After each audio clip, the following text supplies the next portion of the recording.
acceso a un mundo de igualdade e a vía de escape a situacións de violencias machistas.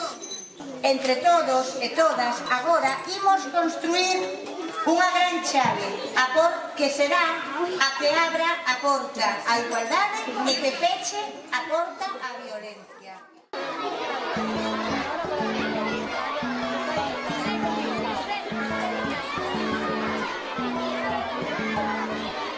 Se teórica é a causa, práctica é a consecuencia.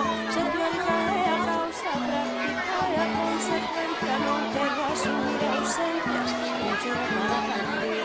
Non quero asumir ausencias, non chora para partir.